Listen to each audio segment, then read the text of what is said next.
Bună ziua, dragii mei! Eu sunt Jamila, bine ați venit în bucătăria mea! Astăzi am revenit cu o nouă rețetă în care vă arăt cum putem refolosi alimentele pe care de obicei le aruncăm. De data aceasta vom refolosi piureul de cartofi și îl vom transforma în niște crochete de cartofi absolut delicioase. Haideți așadar să vedem de ce ingrediente vom avea nevoie pentru a ne apuca de treabă.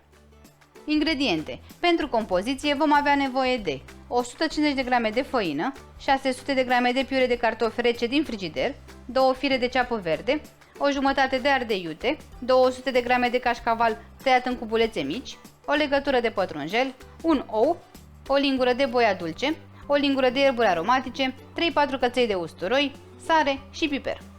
Iar pentru pane vom avea nevoie de 150 de grame de făină, 150 de grame de pețmet și 2 ouă. Pentru că timpul meu este limitat și vreau să prepar mâncarea cât se poate de repede, folosesc mixerul vertical Tefal Quick Chef de 1000W împreună cu accesoriul său de 3 litri. Acesta este ajutorul meu de nădejde în bucătărie și îl folosesc de fiecare dată când am ceva de mărunțit, de feliat sau de răzuit.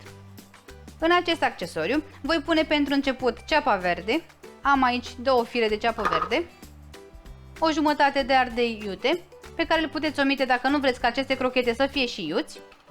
Adăugăm și oul, iar apoi condimentele, boiaua, ierburile aromatice, eu am un amestec de rozmarin, oregano, busuioc și cimbru. Condimentăm și cu sare și cu piper și apoi putem adăuga piureul de cartofi. Este pur și simplu piure de cartofi făcut cu o seară înainte, răcit și pus în frigider. De obicei îl ținem în frigider câteva zile, iar dacă nu-l folosim, îl aruncăm. Eu am o cantitate mai mare de piure, însă voi, dacă aveți mai puțin, puteți pur și simplu să înjumătățiți rețeta. De data asta îl vom folosi într-un preparat delicios și vom evita risipa alimentară. Peste piure vom adăuga și pătrunjelul, puteți pune și mărar dacă vă place, și căței de usturoi.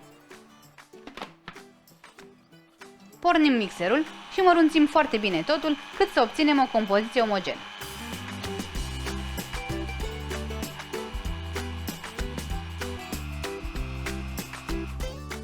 Compoziția este gata, cam așa va trebui să arate. O voi transfera acum într-un bol și vom continua rețeta.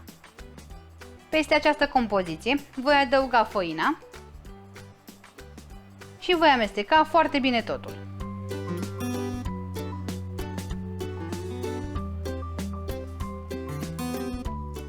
Compoziția este gata, așa că putem modela crochetele.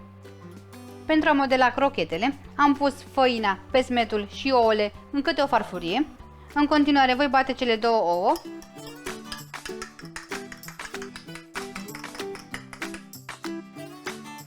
Cu mâinile unse cu puțin ulei. Vom lua puțin din compoziție.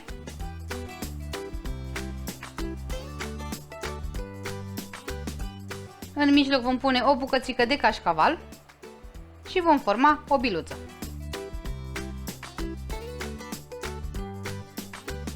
O vom trece apoi prin făină.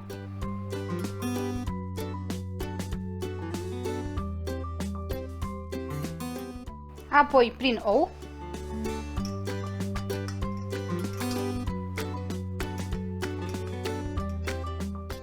Și la final prin pețmet.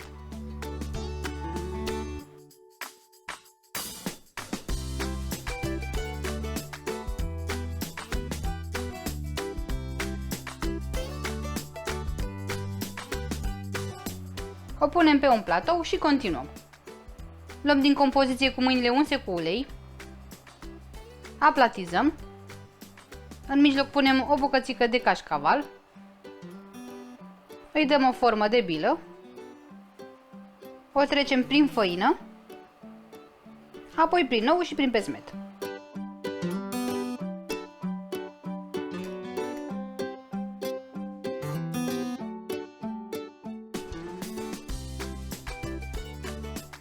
Procedăm în același fel până când vom face toate crochetele. Pentru a prăji crochetele, am încălzit ulei într-o cratiță. Voi pune acum fiecare crochetă în parte.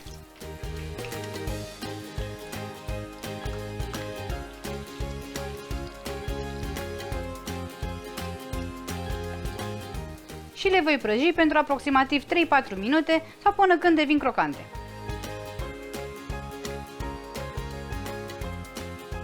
Când crochetele s-au rumenit, le scoatem din ulei și le vom pune pe o farfurie cu prosoape de hârtie pentru a absorbi uleiul în exces.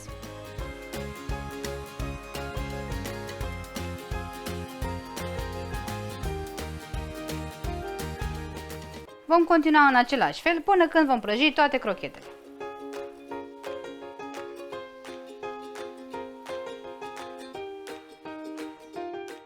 Dragii mei, am terminat de prăjit toate crochetele. Din întreaga cantitate am obținut aproximativ 25 de bucăți. Arată absolut minunat, sunt foarte aromate și vă asigur că sunt și foarte gustoase. Haideți să rupem și una să vedeți cum arată și în interior. Puteți vedea cât de frumos a topit cașcavalul. Nouă ne plac foarte mult și le fac destul de des, atât în variantă prăjită, cât și la cuptor. Sper din suflet să vă placă și vouă această rețetă și să o încercați cu prima ocazie atunci când vă rămâne piure de cartofi. La revedere!